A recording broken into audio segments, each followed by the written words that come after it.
Yun guys, magandang araw sa inyong lahat. Yan, for today's video, nagbabaga talaga ng mga in-demand ang ating pag-uusapan. Kasi mapasa batas, mapasa YouTube at mapasa kalye, talagang nakaka-stress to, ang usaping plaka. Yan, alam ko kaya ka nandito kasi isa ka sa mga nai-stress sa mga plaka ninyo. Yan o, mga ganito, wala kayong ganito, di ba? Wala kayong ganito. Ngayon, ipapaliwanag natin sa video na to kung bakit wala at kung ano ba ang dapat gawin at kung ano ba ang dahilan bakit kayo walang plaka, para dun sa mga tropa natin dyan na mga Kasirahon TV, direct to the point na natin kung ano ang mangyayari. Pero bago natin banatan, bago natin tirahin, syempre, intro muna tayo! Yan, patungkol sa usapin na to guys, sa mga plaka, yan, mga plate number, postahan tayo, marami dyang nagagalit na mga client sa mga dealership, ano? Tama ako? Marami na kayong inaway na staff ng mga dealership kung bakit wala kayo na to. Una sa lahat guys, aawatin ko na muna kayo, wag nyo silang aawayin. Kasi hindi si dealership ang gumagawa na to, bagkos si LTO. Pagka po si LTO ay walang ibinigay sa atin na plaka, syempre po si dealership ay wala din pong may bibigay sa inyong plaka yan. Tali yun po ang sisisihin natin guys ha, hindi po si dealership, bagkos na kay LTO po talaga ang problema dun sa mga walang plaka. Ngayon po naglabas sila ng memorandum patungkol po dito sa ating mga plaka nga. Yan, iisa-isahin po natin yan. Ngayon po, may tatlong uri po ng plaka. Yan, para po sa kaalaman ng lahat.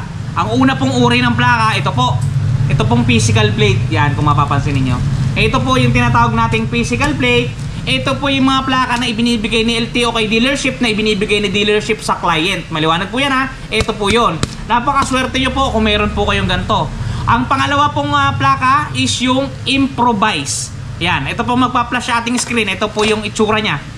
Yan, yung improvise po na yan, improvise plate. Yan po, ang tawag po dyan ay improvise plate. At sumunod po, ikatlo, ito po magpa-flash. Yan, ang tawag naman po dyan ay temporary plate.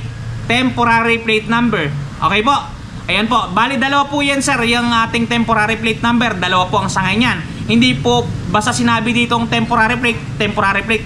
Hindi po, dalawa po ang uri niyan. Una po, mapapansin nyo po ang dalawang ORCR na ipa-flash ko sa inyong screen. Yan. Kung mapapansin po ninyo, yung sa taas, wala pong nakasulat na plate number. Yung sa ibaba ay meron po. Okay po, di ba?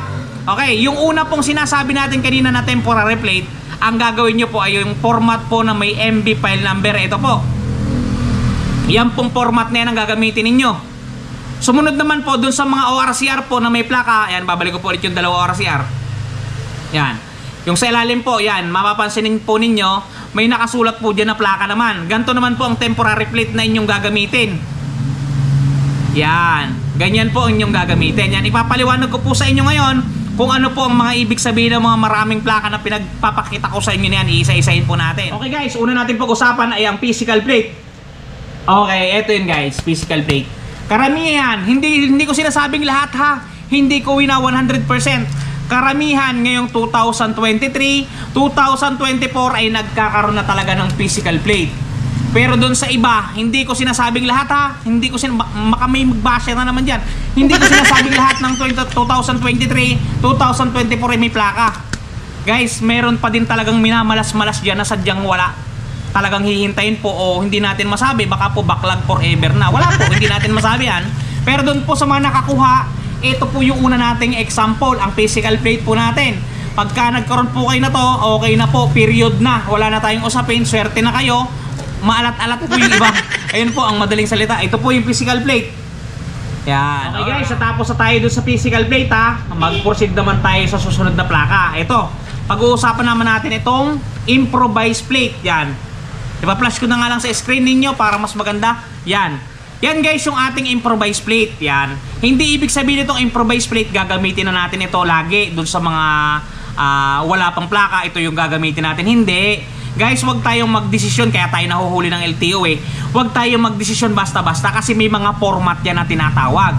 Etong naka-flash sa screen ninyo, improvise plate yan. Para yan dun sa mga nawalang plaka.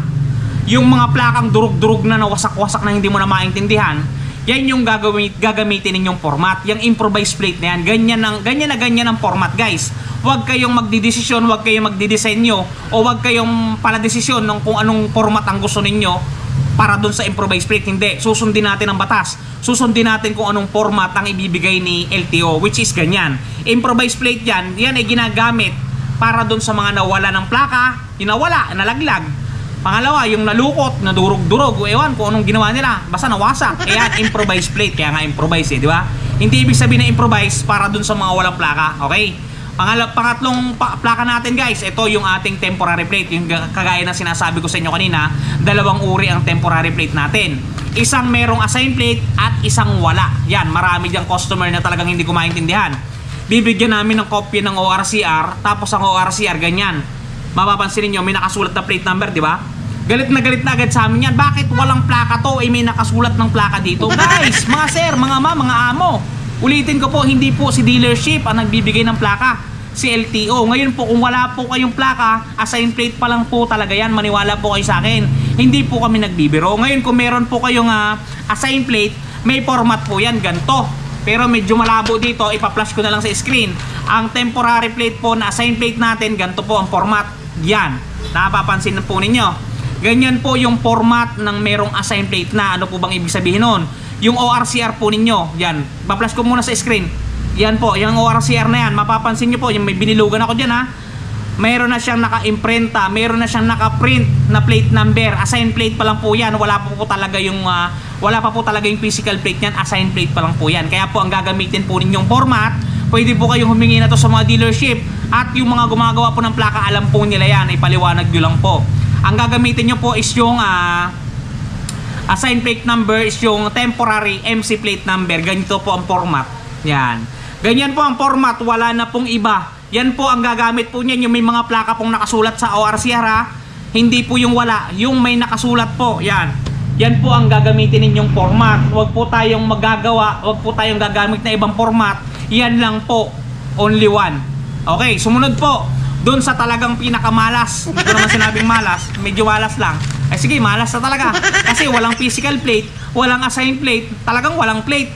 Ay ito ang gagamitin naman ninyo guys. Huwag kayong maniniwala sa kung saan pang mga mapapanood ninyo kay Siron TV lang. Ito, ganito guys ang itsura ng ORCR na walang assigned plate, walang physical plate. Yan. Kung mapapansin niyo yung sa plaka niya, bakante.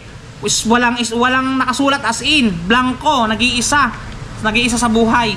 Yan. Ganyan guys. Ganyan yung walang physical plate, walang assigned plate, wala lahat. So ang gagamitin ninyong format, ito. Yan. Temporary MB file number. Yan. Temporary MB file plate number. Ang kukunin dyan, yung sa ORCR ninyo. Yan, papituturo ko na rin para hindi kayo malito. Yan yung ORCR. Mapapansin ninyo sa taas yan, merong MB file number yan. Yan.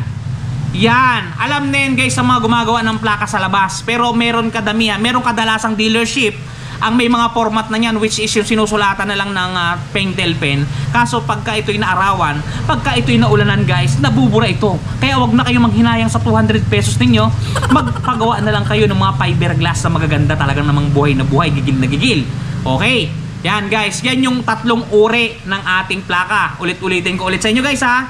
Una yung physical plate. Ito. Wait lang. Yan. Ito yung physical plate natin. Sumunod, yung ating improvised plate. Yan. Sumunod, yung ating temporary plate. Ganyan. Dalawa yung temporary plate hindi isa yun. Yan.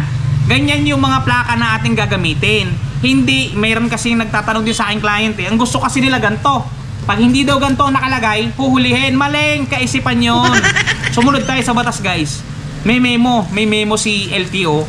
Hindi natin pwedeng sisihin si LTO kasi nandyan na yun talagang walang plaka yung iba nandyan hindi natin sila masisi kasi yung mga unang mga departamento nga to, yung unang samahan to kasi mga bago na sila, di ba?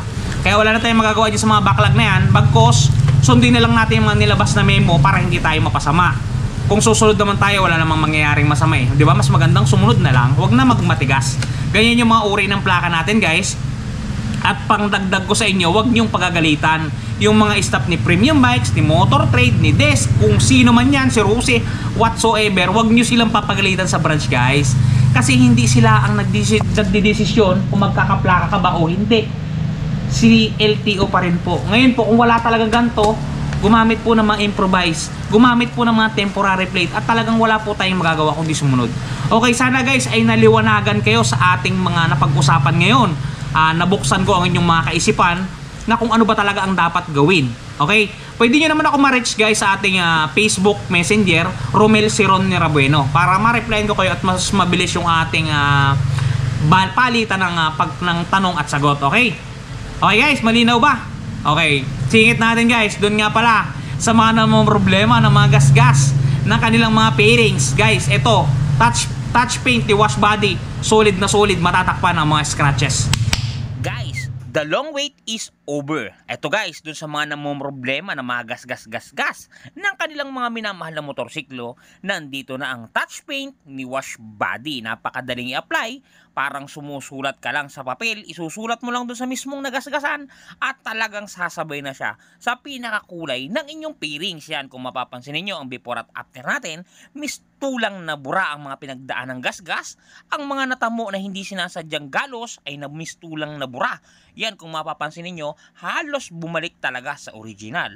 Guys, pati pag-package nila nito papunta sa mga lugar ninyo ay talagang napaka-safety. Kung mapapansin niyo, talaga namang safe na safe ang package na bibilin nyo sa kanilang Shopee Shop. Kaya kung ako sa inyo, try nyo na ang touch paint ni Wash Body. Din guys, yung Shopee Shop nila nandyan sa description box natin sa ilalim yan. Napakamura lang at talagang napaka-quality guys itong item. Talagang matatakpan niya yung mga gasgas ng inyong mga pairings. Goods sa goods. Na-try ko na yan. Talagang sulit. Okay, shoutout natin yung mga tropa natin. Unahin natin yung mga solid subscriber natin. Si Sir Robin Mendoza at si Sir Mark Montible. Talaga naman. Thank you po sa inyong pag-support, sir.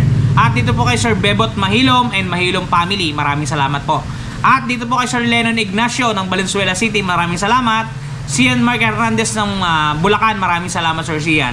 At dito sa mga bago natin nagpapa-shoutout kay Sir Harold Laquadra. Yan, Sir Harold Laquarda. Nakakabulol sir shoutout sa'yo.